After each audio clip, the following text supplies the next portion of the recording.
Hello friends, welcome back to Ramnath Koorakkadai kitchen. எல்லோரும் எப்படி இருக்கீங்க? 10 நிமிஷத்தில் குயிக்காக செய்யக்கூடிய ஒரு ஸ்வீட் ரெசிபி தாங்க இன்றைக்கி நம்ம பார்க்க போகிறோம். வாயில் வச்சதும் கரையிற சுவையான பாசிப்பருப்பு அல்வா எப்படி செய்கிறதுன்னு பார்க்கலாங்க. வாங்க இப்போ நம்ம வீடியோக்குள்ளே போகலாம். பாசிப்பருப்பு அல்வா செய்கிறதுக்கு 1 கப் அளவுக்கு பாசிப்பருப்பு எடுத்துருக்கேங்க. இப்போது பாசிப்பருப்பை பவுலில் சேர்த்துக்கலாங்க. 2-3 டைம்ஸ் தண்ணி சேர்த்து நல்லா கழுவி எடுத்துக்கலாங்க. பாசிப்பருப்பை நல்லா கழுவிட்டு ஒரு வடிகட்டி வச்சு பாசிப்பருப்பை தண்ணி இல்லாமல் நல்லா வடிகட்டி எடுத்து வச்சுக்கலாங்க. பாசிப்பருப்பில் தண்ணி நல்லா வடிஞ்சதுக்கப்புறம் ஒரு வாணலியில் பாசிப்பருப்பை நல்லா வறுத்து எடுத்துருக்கேங்க. நீங்கள் நான்ஸ்டிக் பேன்னாலும் யூஸ் பண்ணிக்கலாம். இப்போது அடுப்பை மிதமான தீயில வச்சு நல்லா வறுத்துக்கலாங்க. ஒரு 4 நிமிஷம் நல்லா வறுத்துட்டேங்க. இப்போ பாருங்கள், பாசிப்பருப்பு நமக்கு நல்லா வறுப்பட்டுருச்சு. கலரும் நமக்கு கொஞ்சம் மாறி இருக்கு. இந்த ஸ்டேஜில் அடுப்பை ஆஃப் பண்ணிடலாங்க. பாசிப்பருப்பை பிளேட்டில் கொட்டி ஆற வச்சுக்கலாங்க. இப்போது பாசிப்பருப்பு நமக்கு நல்லா ஆறிடுச்சுங்க. சின்ன ஜாரில் சேர்த்துக்கலாங்க. ஈரம் இல்லாமல் பார்த்துக்கோங்க. இப்போது சின்ன ஜாரில் வறுத்து வச்சுருக்க பாசிப்பருப்பை சேர்த்து நல்லா நம்ம பொடியாக்கிக்கலாங்க. நல்லா நைஸாக பொடி பண்ணிக்கோங்க. அப்போ தான் இந்த அல்வா ரொம்ப டேஸ்ட்டாக இருக்கும். இப்போது நம்ம இந்த அளவுக்கு நல்லா பொடி பண்ணியாச்சு. இப்போது பாசிப்பருப்பை வறுத்த அதே வாணலியில் நான் 3 டேபிள் ஸ்பூன் அளவுக்கு நெய் சேர்த்துருக்கேங்க. நீங்கள் நான்ஸ்டிக் பேன்னாலும் யூஸ் பண்ணிக்கலாம். நீங்கள் நான்ஸ்டிக் பேன் யூஸ் பண்ணும்போது உங்களுக்கு ரொம்ப ஈஸியாக இருக்கும். டக்குன்னு உங்களுக்கு ஒட்டாமல் வந்துடும். இதில் கொஞ்சம் நம்மளுக்கு டைம் எடுக்கும். அதுதான் டிஃப்ரென்ஸு. இப்போது நான் 3 டேபிள் ஸ்பூன் அளவுக்கு நெய் சேர்த்துட்டு முந்திரி ஒரு 10 அளவுக்கு முந்திரி சின்ன சின்னதாக கட் பண்ணி சேர்த்துருக்கேங்க. நீங்கள் முழுசாகவும் சேர்த்துக்கலாம்.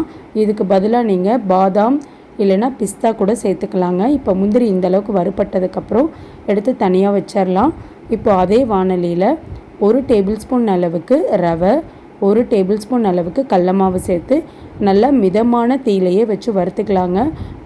பாசிப்பருப்பு அல்வாக்கு ரவையும் கடல மாவும் சேர்த்து நம்ம செய்யும்போது சுவை இன்னுமே ரொம்ப அதிகமாக இருக்குங்க. 3 நிமிஷம் ரவையும் கடல மாவையும் மிதமான தீயில வச்சு நல்லா வறுத்தாச்சுங்க. இப்போ நம்ம பொடிச்சு வச்சுருக்க பாசிப்பருப்பை சேர்த்துக்கலாம். அடுப்பை மிதமான தீயிலே வச்சுக்கோங்க. இப்போது இந்த அளவுக்கு பாசிப்பருப்பு நெய்யில் நல்லா வறுபட்டுறணுங்க. ஒரு 3 நிமிஷம் நல்லா வறுத்துட்டேங்க. பாசிப்பருப்பு அல்வாக்கு தேவையான அளவு தண்ணி சேர்த்துக்கலாங்க. நம்ம எந்த கப்பில் பாசிப்பருப்பு எடுத்தோமோ அந்த கப்பில் 2.5 கப் அளவுக்கு தண்ணி சேர்த்துக்கணுங்க. அடுப்பை மிதமான தீயிலே வச்சுக்கோங்க. இப்போது 2.5 கப் அளவுக்கு தண்ணி சேர்த்துட்டேங்க. நல்லா கட்டிகள் இல்லாமல் நல்லா கலக்கி விட்டுக்கலாம். இந்த அளவுக்கு நமக்கு பாசிப்பருப்பு நம்ம சேர்த்த தண்ணியோட நல்லா வெந்துடணுங்க. இப்போ நம்ம சுகர் சேர்த்துக்கலாங்க. பாசிப்பருப்பு எடுத்த அதே கப்பில் 2 கப் அளவுக்கு நான் சுகர் எடுத்திருக்கேங்க. நீங்கள் சுகருக்கு பதிலாக கரும்பு சர்க்கரை சேர்த்துக்கலாம். கருப்பட்டி இல்லைன்னா வெல்லம் இந்த மாதிரி கூட நீங்கள் சேர்த்துக்கலாங்க. நீங்கள் 2 கப் அளவுக்கு அதிகமாக இருக்குது சுகர் அப்படின்னா நீங்கள் 1.5 கப் அளவுக்கு சேர்த்துக்கலாங்க.